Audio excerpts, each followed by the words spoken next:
Shalom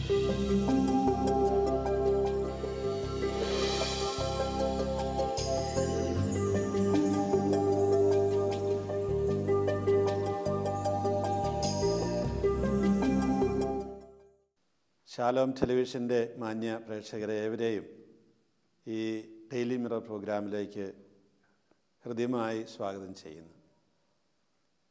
നമ്മൾ ഇതിലൂടെയൊക്കെ പറഞ്ഞുകൊണ്ടിരുന്ന കാര്യങ്ങൾ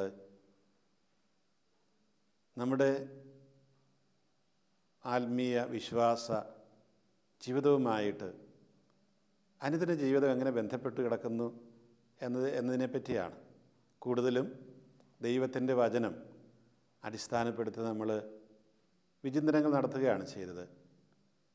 ഇന്ന് ഈ വിചിന്തനത്തിനായിട്ട് ഞാൻ നിങ്ങളുടെ മുമ്പിൽ അവതരിപ്പിക്കാൻ ഉദ്ദേശിക്കുന്ന വചനഭാഗം യസോവിൻ്റെയും യാക്കോബിൻ്റെയും ജീവചരിത്രമാണ്. നിങ്ങൾക്കറിയാം, യസോവും യാക്കോവും ചേട്ടനും അനിയനുമാണ്. ആരാണ് ചേട്ടൻ? യസോവ്. ആരാണ് അനുജൻ? യാക്കോബ്. ഇവിടെ ഈ രണ്ടുപേരുടെയും സ്വഭാവങ്ങളെ നമ്മൾ ഒന്ന് വിശകലനം ചെയ്ത് നോക്കുക. അത് ചെയ്യുന്നതിന് മുമ്പായിട്ട് ഉൽപ്പത്തി പുസ്തകം 25-ാം അധ്യായം 29 മുതൽ 34 വരെയുള്ള വാക്യങ്ങൾ ഞാനൊന്ന് വായിച്ച് കേൾപ്പിക്കാം. അതിൽ നിങ്ങൾക്ക് മനസ്സിലാകും യാക്കോബും യസോവും ഏത് തരത്തിലുള്ള സ്വഭാവക്കാരായിരുന്നു എന്നുള്ളത്. ഇസഹാക്ക് യാക്കോബിൻ്റെയും യസോവിൻ്റെയും അപ്പൻ. യസോവിനെ വളരെയധികം സ്നേഹിച്ചിരുന്നു. റബേക്കായ്ക്കാകട്ടെ യാക്കോബിനോടായിരുന്നു കൂടുതൽ സ്നേഹം. നമ്മുടെയൊക്കെ വീടുകളിൽ അങ്ങനെയൊക്കെ സംഭവിക്കുന്നതാണ്. ഒരിക്കൽ യാക്കോബ് പായസം ഉണ്ടാക്കിക്കൊണ്ടിരുന്നപ്പോൾ യേശോവ് വിശന്ന് തളർന്ന് വയലിൽ നിന്ന് വന്നു. മലയാളിയുടെ പായസം യാക്കോബ് ഉണ്ടാക്കിയോ എന്ന് നമ്മൾ ചോദിക്കേണ്ട കാര്യമില്ല. ഒരു മധുരമുള്ള ഭക്ഷണം. അങ്ങനെ യാക്കോബ് പായസം ഉണ്ടാക്കിക്കൊണ്ടിരുന്നപ്പോൾ യേശോവ് വിശന്ന് തളർന്ന് വയലിൽ നിന്ന് വന്നു. അവൻ യാക്കോബിനോട് പറഞ്ഞു, ആ ചെമന്ന പായസം കുറിച്ച് എനിക്ക് തരിക, ഞാൻ വളരെ ക്ഷീണിച്ചിരിക്കുന്നു. അതിനാൽ അവന് ഏദോം എന്ന് പേരുണ്ടായി. യാക്കോബ് പ്രതിവചിച്ചു, ആദ്യം നിൻ്റെ കടിഞ്ഞൂലവകാശം എനിക്ക് തരിക. യേശോവ് പറഞ്ഞു, ഞാൻ വിശന്ന് ചാകാറായി. കടിഞ്ഞൂലവകാശം കൊണ്ട് എനിക്കിനി എന്ത് പ്രയോജനം? യാക്കോബ് പറഞ്ഞു, ആദ്യം എന്നോട് ശപഥം ചെയ്യുക. യേശോവ് ശപഥം ചെയ്തു. എന്ത്? എൻ്റെ കടിഞ്ഞൂലവകാശത്തിൽപ്പെട്ട ഒരു കാര്യവും ഞാൻ ഇനി ചോദിക്കുകയെന്ന ഈ ശപഥം ചെയ്യുന്നത് വേറൊന്നുമല്ല. അവനങ്ങനെ ചെയ്തു. അവൻ തൻ്റെ കടിഞ്ഞൂലവകാശം യാക്കോബിന് വിട്ടുകൊടുത്തു. യാക്കോബ് അവന് അപ്പവും പയറ് പായസവും കൊടുത്തു. ചോദിച്ച പായസം മാത്രമേ ഉള്ളൂ, പക്ഷേ അപ്പവും കൊടുത്തു അവന്. തീറ്റയും കുടിയുമെല്ലാം കഴിഞ്ഞ് അവൻ അങ്ങ് എഴുന്നേറ്റ് പോയി. അങ്ങനെ യേശോവ് തൻ്റെ കടിഞ്ഞൂലവകാശം നിസ്സാരമായി കരുതി. അതാണ് പോയിൻ്റ്.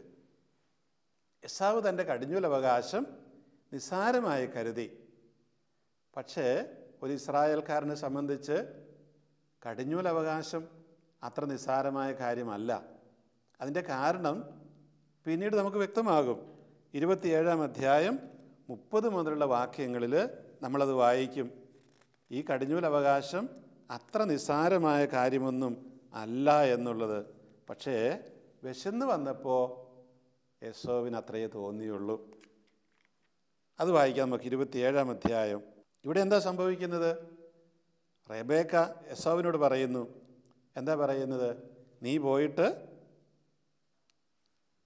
നായാട്ട് നടത്തി കാട്ടിൽ നിന്ന് ഇറച്ചി കൊണ്ടുവരണം. കാരണം എന്താണ്? എൻ്റെ കണ്ണിനെല്ലാം കാഴ്ച പോയി, ഞാൻ മരിക്കാറായി. അതുകൊണ്ട് നിന്നെ ഞാൻ അനുഗ്രഹിക്കണം.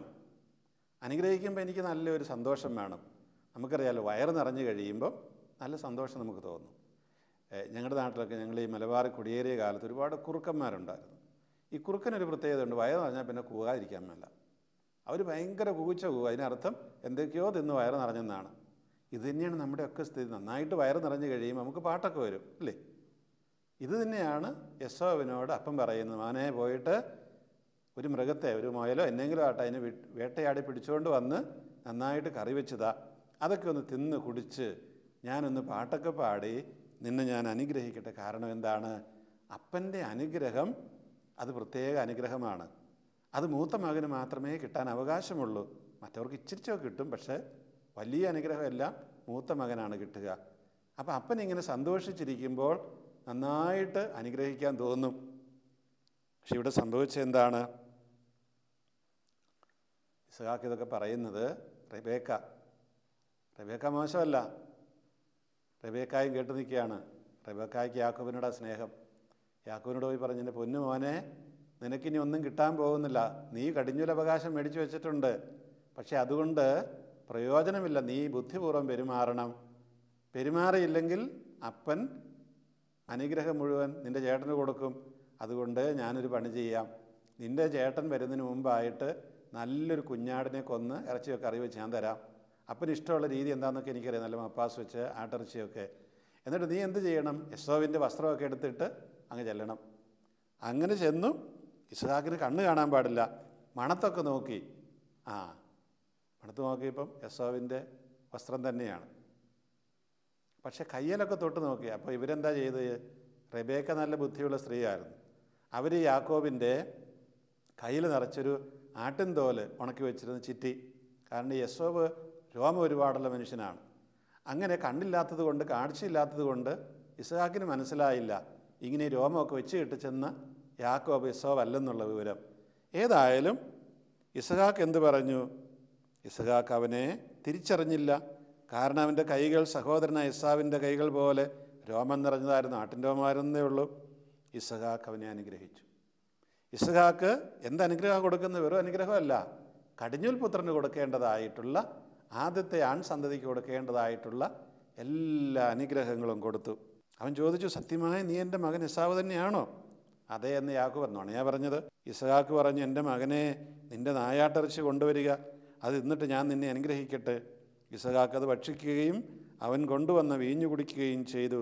ഇസ്ഹാക്ക് അവനോട് പറഞ്ഞു, നീ അടുത്ത് വന്ന് എന്നെ ചുംബിക്കുക. അവൻ ചുംബിച്ചപ്പോൾ ഇസ്ഹാക്ക് അവൻ്റെ ഉടുപ്പ് മണത്ത് നോക്കി, അവനെ അനുഗ്രഹിച്ചു. കാരണം എസാവിനെ അന്നോർത്താണ് അനുഗ്രഹിക്കുന്നത്. എസാവിൻ്റെ ഉടുപ്പാണ് ഇട്ടിരിക്കുന്ന, മണമുണ്ട്. കർത്താവ് കനിഞ്ഞനുഗ്രഹിച്ച വയലിൻ്റെ മണമാണ് എൻ്റെ മകൻ്റേത്. അവൻ പറഞ്ഞു, ആകാശത്തിൻ്റെ മഞ്ഞും ഭൂമിയുടെ പുഷ്ടിയും ദൈവം നിനക്ക് നൽകട്ടെ. ധാന്യവും വീഞ്ഞും സമൃദ്ധമാവട്ടെ. ജനതകൾ നിനക്ക് സേവനം ചെയ്യട്ടെ. ജനതകൾ എന്ന് പറഞ്ഞാൽ പ്രജാതിക്കാർ. രാജ്യങ്ങൾ നിൻ്റെ മുമ്പിൽ തലകുനിക്കട്ടെ. നീ എല്ലാവരും കീഴ്പ്പെടുത്തട്ടെ. നിൻ്റെ സഹോദരന്മാർക്ക് നീ നാഥനായിരിക്കുക. നിൻ്റെ അമ്മയുടെ പുത്രന്മാർ നിൻ്റെ മുമ്പിൽ തലകുനിക്കട്ടെ. നിന്നെ ശപിക്കുന്നവൻ ശപ്തനും അനുഗ്രഹിക്കുന്നവൻ അനുഗ്രഹീതനുമാകട്ടെ. കിട്ടിപ്പോയില്ല, എല്ലാം കൊടുത്ത് ഇനി ഒന്നുമില്ല, മിച്ചമില്ല. ഇതിൽ കൂടുതൽ എന്താ കിട്ടേണ്ടത്? കടിഞ്ഞൂൽ അവകാശം കിട്ടിയ യാക്കോബിന് അങ്ങനെ കടിഞ്ഞൂൽ പുത്രന് കിട്ടേണ്ടതായ എല്ലാ അനുഗ്രഹങ്ങളും പിതാവ് കൊടുത്തു. ഇതെല്ലാം കഴിഞ്ഞപ്പോഴാണ് എന്താ സംഭവിക്കുന്നത്? ഇസ്ഹാക്ക് യാക്കോബിനെ അനുഗ്രഹിക്കുകയും യാക്കോബ് അവൻ്റെ മുൻപിൽ നിന്ന് പുറത്തു കിടക്കുകയും ചെയ്തപ്പോൾ നായാട്ട് കഴിഞ്ഞ് എസാവ് തിരിച്ചെത്തി.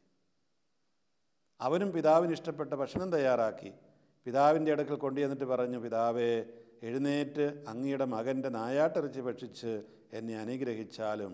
ഹേയ്, നീ ആരാ? അപ്പോഴാണ് ഇസ്ഹാക്ക് ചോദിക്കുന്നത്. ഇസ്ഹാക്ക് ചോദിച്ചു, അവൻ പറഞ്ഞു, അങ്ങയുടെ കടിഞ്ഞൂൽ പുത്രൻ എസാവാണ് ഞാൻ. ഇസ്ഹാക്ക് അത്യധികം പരിഭ്രമിച്ചു, വിറയ്ക്കാൻ തുടങ്ങി. കാരണം എന്താണ്? തനിക്ക് തെറ്റിപ്പോയി, കൊടുക്കേണ്ടവനല്ല താൻ കൊടുത്തത്. അവൻ ചോദിച്ചു, നായാട്ടിറച്ചിയുമായി നിനക്ക് മുമ്പ് എൻ്റെ മുമ്പിൽ വന്നത് ആരാണ്? ഞാനത് തിന്നുകയും അവനെ അനുഗ്രഹിക്കുകയും ചെയ്തുവല്ലോ. അവൻ അനുഗ്രഹിക്കപ്പെട്ടവനായിരിക്കും, അവൻ അനുഗ്രഹിക്കപ്പെട്ടവനായിരിക്കും. പിതാവിൻ്റെ വാക്ക് കേട്ടപ്പോൾ എസാവ് അതീവ ദുഃഖത്തോടെ കരഞ്ഞു. പിതാവ്, എന്നെ അനുഗ്രഹിക്കുക, അവൻ അപേക്ഷിച്ച്. ഇസ്ഹാക്ക് പറഞ്ഞു, നിൻ്റെ സഹോദരനെ കബളിപ്പിച്ച് നിനക്കുള്ള വരം എന്നിൽ നിന്ന് തട്ടിയെടുത്തു. എസാവ് പറഞ്ഞു, വെറുതെയാണോ അവനെ യാക്കോബ് എന്ന് വിളിക്കുന്നത്? 2 തവണ അവൻ എന്നെ ചതിച്ചു. കടിഞ്ഞൂലവകാശം എന്നിൽ നിന്ന് അവൻ കൈക്കലാക്കി. ഇപ്പോഴിതാ എനിക്കുള്ള അനുഗ്രഹവും അവൻ തട്ടിയെടുത്തിരിക്കുന്നു. വീണ്ടും അവൻ പിതാവിനോട് ചോദിച്ചു, എനിക്ക് വേണ്ടി ഒരു വരം പോലും അങ്ങ് നീക്കി വെച്ചിട്ടില്ലേ?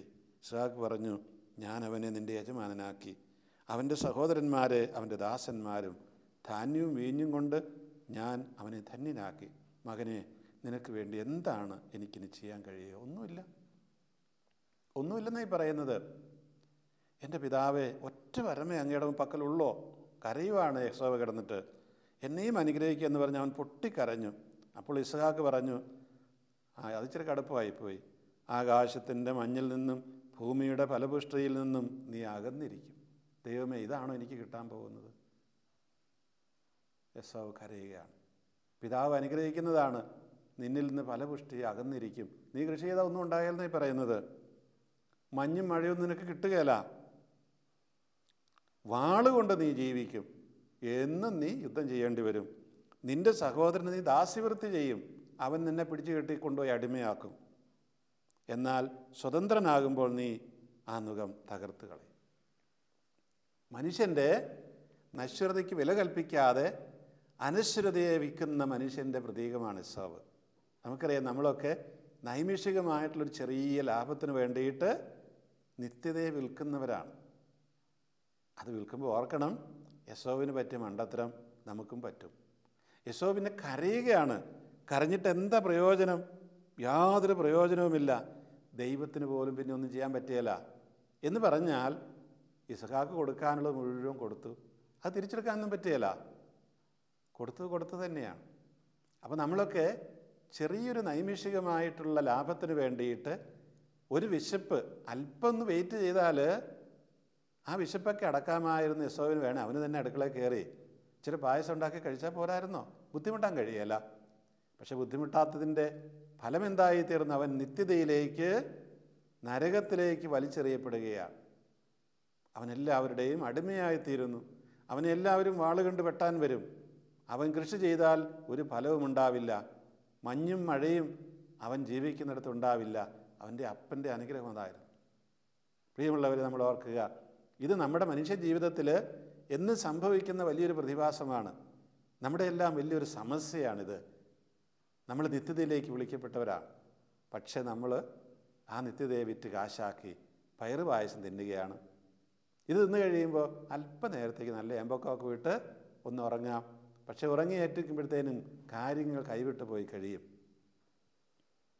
നമ്മൾ ഓർക്കുക, ഇവിടെ തന്നെ വീണ്ടും ഉൽപ്പത്തി പുസ്തകം 29-ാം അധ്യായത്തിൽ 14 മുതൽ 19 വരെയുള്ള വാക്യങ്ങളിൽ ദൂതായിപ്പഴം വേണമെന്നും പറഞ്ഞ് വാശി പിടിക്കുന്ന റാഹേലിൻ്റെ കഥയുണ്ട്. അവിടെ ദൂതായിപ്പഴത്തിന് വേണ്ടിയിട്ട് എന്താണ്, സ്വന്തം ഭർത്താവ് ദാസിയുടെ കൂടെ കിടന്നോളാൻ പറഞ്ഞു. അങ്ങനെ ദാസിക്ക് ഇഷ്ടം പോലെ പിള്ളേരുണ്ടായി. അന്നത്തെ കാലത്ത് കുട്ടികൾ ദൈവത്തിൻ്റെ അനുഗ്രഹമാണ്. ദാസിയെ പ്രാപിക്കാത്ര അത് അവരുടെ നാട്ടു നടപ്പാണ്. അപ്പോൾ ഒരു പഴത്തിന് വേണ്ടിയിട്ട് സ്വന്തം ഭർത്താവിനെ മറ്റുള്ളവർക്ക് വിൽക്കുന്ന ഭാര്യയെക്കുറിച്ചാണ് അവിടെ പറയുന്നത്. അതിൻ്റെയൊക്കെ പരിണത ഫലം എന്തായിരുന്നു? ദാസി അനുഗ്രഹിക്കപ്പെട്ടു. അനേകം മക്കളുണ്ടായി അവൾക്ക്. ഇവിടെ നമ്മൾ ഓർക്കേണ്ട കാര്യം, ഉദാഹരണങ്ങൾ ഇഷ്ടം പോലെയുണ്ട് നമ്മുടെ ജീവിതത്തിൽ. ഈ അനശ്വരതയെ നമ്മൾ വിറ്റ് നശ്വരതയിൽ നമ്മൾ സന്തോഷിക്കുന്ന അവസ്ഥാവിശേഷം നമ്മളൊക്കെ കേൾക്കുന്നതല്ലേ HIV, എയ്ഡ്സ് എന്ന് പറഞ്ഞാൽ അക്വയർഡ് ഇമ്മ്യൂണോ ഡെഫിഷ്യൻസി സിൻഡ്രം എന്ന് പറഞ്ഞ് നമ്മളൊക്കെ രോഗികളാകുമ്പോൾ നമുക്ക് സ്വയമേ ഒരു പ്രതിരോധ ശക്തിയുണ്ട് ശരീരത്തിന്. ഈ രോഗം എന്ന് പറയുന്നത് പിന്നെ ആ ശക്തി ഇല്ലാതായിത്തീരുകയാണ്. അതുകൊണ്ട് നമുക്ക് പിന്നെ എന്താ സംഭവിക്കുന്നത്? വഴിയെ പോകുന്ന രോഗമെല്ലാം ചാടിപ്പിടിക്കും. അപ്പോൾ ഈ എയ്ഡ്സ് അല്ല HIV ഒക്കെ ഉണ്ടാകുന്നത് എന്തുകൊണ്ടാണ്? നമുക്കറിയാം, ഈ നമ്മുടെ കടിഞ്ഞൂലവകാശം അനശ്വരതയെ വിറ്റ് കാശാക്കുന്നത് കൊണ്ടാണ്. ഒരു നിമിഷം ആരുടെയെങ്കിലും കൂടെ പോയി ലൈംഗിക സുഖം അനുഭവിച്ചു, അതൊരു 10 മിനിറ്റ് നേരത്തേക്ക് കാണുള്ളായിരിക്കും. പക്ഷേ ഇത് പിന്നെ അവൻ്റെ ജീവിതം കൊണ്ടേ പോകുകയുള്ളൂ. ജീവിതം കൊണ്ട് മാത്രമാണോ? അവനെക്കുറിച്ചുള്ള ഓർമ്മകൾ പോലും ഈ ലോകത്തിലുള്ളവർക്ക് കൊടുക്കുന്നത് എന്താണ്? ഏതു തരത്തിലുള്ള ചിത്രമാണ്? അവൻ ജീവിതാവസാനം വരെ മാത്രമല്ല, അതിനപ്പുറവും ശപിക്കപ്പെട്ടവനായിട്ട് കരുതുന്നൊരവസ്ഥാവിശേഷം. കടിഞ്ഞൂൽ പുത്രസ്ഥാനം അത്ര നിസ്സാരമായിട്ട് നമ്മളാരും കരുതരുത്. ദൈവം നമുക്ക് തരുന്ന വലിയ അനുഗ്രഹമാണ്. ആബാ പിതാവേ, നിൻ്റെ പുത്രിയാകാനുള്ള യോഗ്യത എനിക്ക് നീ നൽകി. ഞാനത് നശിപ്പിച്ചു കഴിഞ്ഞാൽ എന്നെ കാത്തിരിക്കുന്ന ഇതൊക്കെയല്ലേ? നമ്മൾ ഓരോരുത്തരും ചിന്തിച്ച് നോക്കുക. പ്രത്യേകിച്ച് എനിക്ക് യുവാക്കളായ മനുഷ്യരോട് പറയാനുള്ളത്, പ്രിയപ്പെട്ടവരോട്, മദ്യവും മയക്കുമരുന്നും. മദ്യത്തിന് അടിമയായി കഴിഞ്ഞ് എന്ത് സംഭവിക്കും? ഈ കടിഞ്ഞൂലവകാശം നമ്മൾ വിൽക്കുന്നതിന് തുല്യമാണത്. ബുദ്ധിയും ബോധവും വിവേകമൊക്കെയുള്ള മനുഷ്യരായിട്ട് ജീവിക്കാൻ വേണ്ടിയിട്ടാണ് ദൈവം നമ്മളെ സൃഷ്ടിച്ചത്. പക്ഷെ നമ്മൾ അതെല്ലാം ഉപേക്ഷിച്ചിട്ട് മദ്യത്തിൻ്റെയും മയക്കുമരുന്നിൻ്റെയും പിന്നാലെ ഒരു നൈമിഷികമായ സന്തോഷത്തിന് വേണ്ടി പോകുമ്പോൾ സംഭവിക്കുന്ന എന്താണ്? മദ്യം നിങ്ങളുടെ തലച്ചോറിനെ ഛിന്ന ഭിന്നമാക്കും, കേടുവരുത്തും. അതിന് വിവേകമുണ്ടാവില്ല. അതുകൊണ്ടാണല്ലോ മദ്യത്തിനടിപ്പെട്ടവർ കുറേ കഴിയുമ്പോൾ മദ്യം കഴിച്ചില്ലെങ്കിൽ അവർ മദ്യം കഴിച്ച പോലെ സംസാരിക്കുകയുള്ളൂ. പിന്നെ പറയുന്നതൊന്നും അവർക്ക് തിരിയുകയില്ല. സുഭാഷിതങ്ങളുടെ പുസ്തകം 23-ാം അധ്യായത്തിൽ പറയുന്നൊരു കാര്യമുണ്ട്. നമ്മൾ ഈ മദ്യപിച്ച് കഴിയുമ്പോൾ എന്തെല്ലാം തോന്നുമെന്നാണ് അവിടെ പറയുന്നത്. നമ്മുടെ സംസാരത്തെയും ചിന്തകളെയും ഒക്കെ മദ്യം എങ്ങനെ സ്വാധീനിക്കുന്നു എന്നാണ് പറയുന്നത്. 29-ാം വാക്യം മുതലാണ് വായിക്കുന്നത്. ദുരിതവും ദുഃഖവും കലഹവും ആവലാതിയും ആർക്കാണ് അകാരണമായ മുറിവുകൾ? ആരുടെ കണ്ണാണ് ചുവന്ന് കലങ്ങിയത്? വീഞ്ഞു കുടിച്ച് സമയം പോക്കുന്നവർക്കും വീഞ്ഞ് കലർത്തി രുചി പരീക്ഷിക്കുന്നവർക്കും തന്നെ ചഷകങ്ങളിൽ വീഞ്ഞ് ചെമന്ന് തിളങ്ങി കവിഞ്ഞൊഴുകുന്നത് നോക്കിയിരിക്കരുത്. അവസാനം അത് പാമ്പിനെപ്പോലെ കടിക്കുകയും അണലിയെപ്പോലെ കൊത്തുകയും ചെയ്യും. അപ്പോൾ നീ വിചിത്രമായ കാഴ്ചകൾ കാണുകയും വികടത്തം ജൽപ്പിക്കുകയും ചെയ്യും. നമുക്ക് വല്ലതും അനുഭവക്കുറവുണ്ടോ ഈ കാര്യത്തിൽ? ഇഷ്ടം പോലെ നമ്മൾ കണ്ടിട്ടില്ലേ ഈ വികടത്വം പറഞ്ഞു നടക്കുന്നത്. മാത്രമല്ല, നീ നടുക്കടൽ അകപ്പെട്ടവനെ പോലെയും പാമരത്തിൻ്റെ മുകളിൽ തൂങ്ങിക്കിടക്കുന്നവനെ പോലെയുമായിരിക്കും. നീ പറയും, അവർ എന്നെ അടിച്ചു, എനിക്ക് വേദനിച്ചില്ല. അവർ എന്നെ പ്രഹരിച്ചു, എനിക്ക് ഏറ്റില്ല. ഞാൻ എപ്പോഴാണ് ഉണരുക? ഇനിയും ഞാൻ കുടിക്കും. ഇതാണ് ഈ കുടിച്ചാലുള്ള കുഴപ്പം. മദ്യം മാത്രമല്ല, മയക്കുമരുന്ന് തന്നെയാണ്. എന്തെല്ലാം തരത്തിലുള്ള മയക്കുമരുന്നുകളാണ്.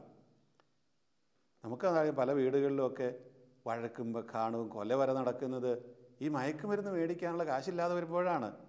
ഭാര്യയുമായിട്ട് മക്കളുമായിട്ട് നിരന്തരമായിട്ട് അടിപിടി ഉണ്ടാക്കുന്നവർ, തെറി വിളിക്കുന്നവർ, സമൂഹത്തിൽ നരകം സൃഷ്ടിക്കുന്നവർ എല്ലാം ഇതിൻ്റെ അടിമകളായി തീർന്ന മനുഷ്യരാണ്. അപ്പോൾ നമ്മൾ ഓർക്കുക, ഈ കടിഞ്ഞൂൽ പുത്രസ്ഥാനം വിൽക്കുന്നതിന് തുല്യമാണ്. ദൈവം നമുക്ക് തന്ന നമ്മുടെ ബുദ്ധിയും മനസ്സും നമ്മുടെ വിവേകവുമെല്ലാം വിറ്റ് കാശാക്കുകയാണ് ഈ വിഷവെള്ളത്തിന് വേണ്ടിയിട്ട്. അല്ലേ ഏതാനും നിമിഷത്തേക്ക് നമുക്ക് എന്തോ ഒരു അനുഭവം കിട്ടാൻ വേണ്ടിയിട്ട്, അല്ലേ കൂട്ടുകാരുടെ കൂടി വലിയ ആളാണെന്ന് കാണിക്കാൻ വേണ്ടിയിട്ട്. നമുക്ക് പറയാൻ ധൈര്യമില്ലാഞ്ഞിട്ടാണ് എനിക്കിത് വേണ്ട എന്ന്. അപ്പോഴങ്ങനെ മദ്യവും മയക്കുമരുന്നുമൊക്കെ നമ്മൾ ഉപയോഗിക്കുമ്പോൾ ഓർക്കുക, ഇത് ഞാൻ എൻ്റെ കടിഞ്ഞൂലവകാശം വിൽക്കുന്നതാണ് എന്ന്. ഇതുപോലെയുള്ള ഒരുപാട് കാര്യങ്ങൾ. പഠനത്തിൽ ഉഴപ്പുന്നവരുടെ കാര്യം എടുക്കുക. നമുക്കറിയാം, ഇന്ന് വലിയൊരു ഫാഷനാണ് പലപ്പോഴും കോളേജുകളിലൊക്കെ. പഠിക്കാൻ ആണ് പോകുന്നതെന്നാണ് സങ്കല്പം. പക്ഷേ അവിടെ ചെന്ന് പഠനം ഒഴികെ ബാക്കി എല്ലാ പ്രവർത്തനങ്ങളും ഉണ്ടാകും. സകല പ്രവർത്തനങ്ങളും, രാഷ്ട്രീയം ഉണ്ടാകും, കലാപരമായിട്ടുള്ള ഉണ്ടാകും, വേറെ എന്തെല്ലാം ഉണ്ടാകും. പക്ഷേ നമ്മൾ ആലോചിച്ച് നോക്കുക, പഠനം ഒഴിപ്പിക്കഴിഞ്ഞാൽ പിന്നെ എന്തെങ്കിലും നമുക്ക് ആ അവസരം കിട്ടുമോ? പിന്നെ നമ്മൾ നിത്യമായിട്ട് ഇങ്ങനെ മരമണ്ടന്മാരായിട്ട് പഠിക്കാത്തവരായിട്ട് നിലകൊള്ളും. പഠിക്കാത്തവരായിട്ട് നിലകൊണ്ടാൽ അതിന് വലിയ പ്രത്യാഘാതങ്ങളുണ്ട്.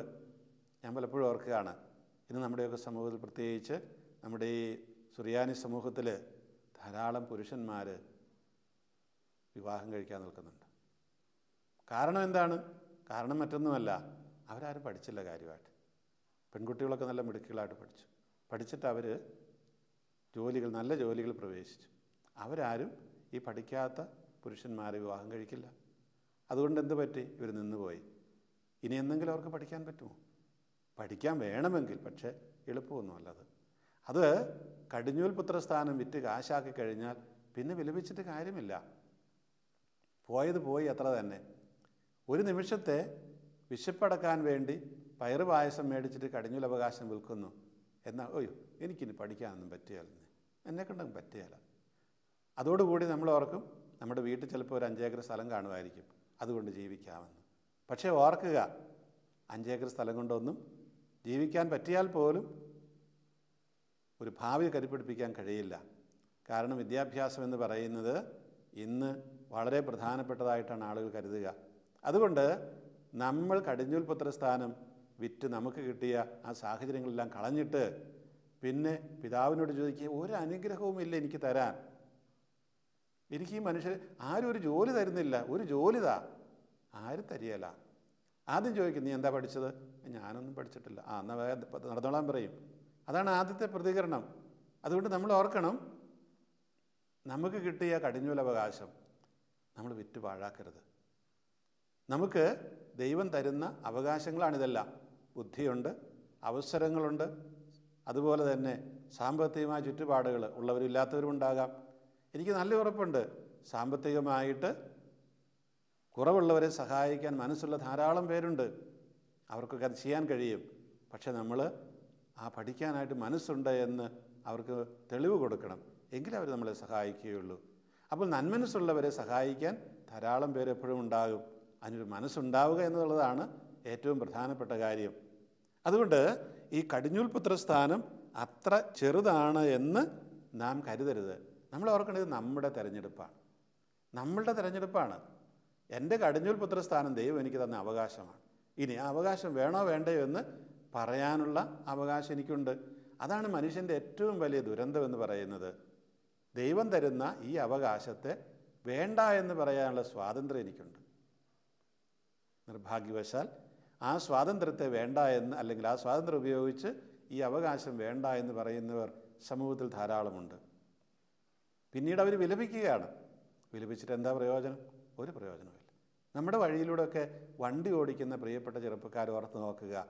നിങ്ങൾക്ക് അങ്ങനെ വണ്ടി ഓടിക്കാനുള്ള ആവേശം വരുമ്പോൾ നിങ്ങൾ ചെയ്യുന്നത് എന്താണ്? നിങ്ങളുടെ കടിഞ്ഞൂലവകാശം വിറ്റ് ചെറിയൊരു സന്തോഷം നിങ്ങൾ സ്വീകരിക്കുക. നിങ്ങൾക്കറിയാം, ഒരു 3 പേരെയൊക്കെ വെച്ച് ഒരു മോട്ടോർ സൈക്കിളിൽ അങ്ങനെ ചെത്തി പറപ്പിച്ച് പോകുമ്പോൾ ഒരു ത്രില്ലുണ്ട്. 4 പേരുടെ മുമ്പ്, പ്രത്യേകിച്ച് കോളേജിൻ്റെ ഒക്കെ മുമ്പിൽ കൂടെ വൈകുന്നേരം ഞാൻ കണ്ടിട്ടുണ്ട് ഈ പെൺകുട്ടികളുടെ ഇടയ്ക്കോടെ ഒരു പോക്ക്. ഇത് കണ്ടിട്ട് നിങ്ങളെ ആരും കല്യാണം കഴിക്കാൻ വരികയില്ല. വെറുതെ എന്തിനു പോകുന്നതാ? ഒരു കാര്യവും ഇല്ല. നിങ്ങളുടെ ജീവന അവസാനം പോവുക, എന്നിട്ട് എവിടെയെങ്കിലും പോയി മരത്തിനിട്ടിടിച്ച് കലുങ്കേ കയറി മരിച്ചു കിടക്കും, അത്ര തന്നെ. അല്ലെങ്കിൽ കാലും കൈ ഒടിഞ്ഞ് അവിടെ കിടക്കും. ഞാൻ ഈ കഴിഞ്ഞ ദിവസം ഒരു ടി വിയിൽ എവിടെയോ ഒരു നാഷണൽ ജിയോഗ്രാഫിക്കിലാണ് ഒരു ഇത് കണ്ടപ്പോൾ, ട്രാൻസ്മിഷൻ കണ്ടപ്പോൾ അതിനകത്ത് ഇതാണ്, സൗത്ത് ആഫ്രിക്കയിലെ ചെറുപ്പക്കാർ അവരുടെ ഏറ്റവും വലിയ ഹരം എന്താണെന്നറിയോ? ഭയങ്കര സ്പീഡിൽ പോകുന്ന ഇലക്ട്രിക് ട്രെയിനിൻ്റെ മുകളിൽ കയറിയിട്ട് ഡാൻസ് കളിക്കുക. അപ്പോൾ ആളുകൾ പോലീസ് ചോദിച്ചവരോട്, നിങ്ങൾ മരിക്കുകയല്ലേ, ആ കമ്പിയെ തട്ടിയിട്ട് ഇലക്ട്രിക് പോകാൻ മരിക്കും, അതിനെ കുഴപ്പമിരിക്കും. ഈ മരിച്ചാൽ കുഴപ്പമില്ല, കാരണം അവനവൻ പോവുകയുള്ളൂ. പക്ഷെ മരിക്കാതെ മരിക്കും, കാലും കൈയുമല്ല, അല്ലെങ്കിൽ വെന്ത് പൊള്ളിയൊക്കെ കിടക്കും. പിന്നെ ജീവിച്ചിരിക്കുന്നവരുടെ സങ്കടമോ? അപ്പോൾ നമുക്ക് ദൈവം തന്നിരിക്കുന്ന ഈ കടിഞ്ഞൂലവകാശം എന്ന് പറയുന്നതിന് നമ്മൾ വളരെ വളരെ ഗൗരവതരമായി കാണുകയും അത് നമ്മൾ ആ രീതിയിൽ ഉപയോഗിക്കുകയും ചെയ്യണം. പിന്നെ നമ്മൾ ദൈവത്തെ വിളിച്ചിട്ടൊന്നൊരു കാര്യമില്ല. ദൈവത്തിന് നമ്മളെ സഹായിക്കാൻ പറ്റില്ല. പിന്നെ കാരണം എന്താ? ചില ഒണ്ടോളജിക്കൽ ഇമ്പോസിബിലിറ്റി എന്ന് പറയും. അതായത് ഇപ്പോൾ ഒരേ സമയം ഒരാളെ ആണും പെണ്ണും ആക്കാൻ പറ്റുകയല്ലോ. ഒരേ സമയം ഒരാളെ തന്നെ 2 സ്ഥലത്ത് ഒരു പക്ഷേ ദൈവത്തിന് കാണിക്കുക, അതൊരു സാധാരണ സംഭവമല്ല. അപ്പോൾ ദൈവത്തിന് പോലും അസാധ്യമായ കാര്യമായിരിക്കും പിന്നെ നമ്മൾ ചോദിക്കുക. അതുകൊണ്ട് ഏറ്റവും നല്ലത് എന്താണ്? ദൈവം തരുന്ന അവകാശത്തെ ആ രീതിയിൽ ഉപയോഗിക്കാനായിട്ട് നമ്മൾ പഠിക്കുക എന്നുള്ളതാണ്. അങ്ങനെ വന്നാൽ നമുക്ക് ആ നിത്യതയിലുള്ള സന്തോഷം, ദൈവരാജ്യത്തിൻ്റെ അനുഭവം നമുക്കുണ്ടാകും. അതല്ല എന്നുണ്ടെങ്കിൽ നമ്മൾ ഈ നൈമിഷികതയിൽ, നശ്വരതയിൽ നശിച്ചു പോവുകയായിരിക്കും ചെയ്യുക. ആ യെശൗമാരുടെ പിൻഗാമികൾ ഉണ്ടാകും ഒരുപാട്. പ്രിയപ്പെട്ടവരെ, നമുക്ക് യെശൗമാരുടെ പിൻഗാമികളെ അല്ല ആവശ്യം, പ്രത്യുത യാക്കോബുമാരുടെ പിൻഗാമികളെയാണ്. ദൈവത്തിനെതിരെ പോലും പടപൊരുതി ദൈവത്തെ വിജയിക്കുന്ന, അല്ലെങ്കിൽ ദൈവത്തോട് ചേർന്ന് നിൽക്കുന്ന യാക്കോബ്, ഇസ്രായേൽ, അതാണ് ദൈവത്തോട് മല്ല് പിടിക്കുന്നവനാണ് എന്ന് പറഞ്ഞാൽ ദൈവത്തെ വിട്ടുകളയാതെ കെട്ടിപ്പിടിക്കുന്നവൻ. അങ്ങനെ കെട്ടിപ്പിടിച്ച് നിൽക്കുന്ന വ്യക്തികളാകുമ്പോൾ നമുക്ക് പറയാൻ കഴിയും, നമ്മൾ ദൈവത്തിൻ്റെ ആ രാജ്യത്തിലെ അംഗങ്ങളാണ്, ദൈവത്തിൻ്റെ മക്കളാണ്, കടിഞ്ഞൂൽ മക്കളാണ് എന്നുള്ളത്. അതിനാണ് കർത്താവ് വന്നത്. അബ്ബ പിതാവേ എന്ന് വിളിച്ച് മക്കളാക്കി തീർക്കാനായിട്ട് നമുക്ക് പ്രാർത്ഥിക്കാം. കാരുണ്യവാനായ പിതാവേ, നിൻ്റെ പുത്രനെ ഈ ലോകത്തിലേക്ക് അയക്കുകയും നിന്നെ ആബ്ബ പിതാവേ എന്ന് വിളിക്കുവാൻ ഞങ്ങളെ ഓരോരുത്തരെയും യോഗ്യരാക്കുകയും ചെയ്തല്ലോ. നിൻ്റെ കടിഞ്ഞൂൽ പുത്രനായ യേശുവിനെ പോലെ, ആ ഏകപുത്രനായ യേശുവിനെ പോലെ ഞങ്ങളെ ഓരോരുത്തരെയും നീ ആക്കി തീർത്തുമല്ലോ കർത്താവേ. എങ്കിലും ഞങ്ങളുടെ കടിഞ്ഞൂൽ സ്ഥാനം നൈമിഷികതയ്ക്ക് വേണ്ടിയിട്ട് ഞങ്ങൾ അനശ്വരതയെ വിറ്റുകളയുന്ന പ്രവണത ഞങ്ങളെപ്പോഴും ഉണ്ടാകുന്നു. പ്രിയമുള്ള പിതാവേ, നിന്നോട് ഞങ്ങൾ അപേക്ഷിക്കുന്നു, നിൻ്റെ ആ പുത്രൻ്റെ പാതയിൽ നിന്ന് മാറാതെ നശ്വരതയെ ഗാഠം പുൽകുവാനായിട്ടുള്ള കൃപ, ശക്തി, വിവേകം ഞങ്ങൾക്ക് പ്രത്യേകിച്ച് ഞങ്ങളുടെ യുവജനങ്ങൾക്ക് നൽകണമേ എന്ന് പ്രാർത്ഥിക്കുന്നു. ഈ പ്രാർത്ഥനകൾ ഞങ്ങളുടെ കർത്താവായ യേശു വഴി സ്വീകരിക്കണമേ. ആമേൻ.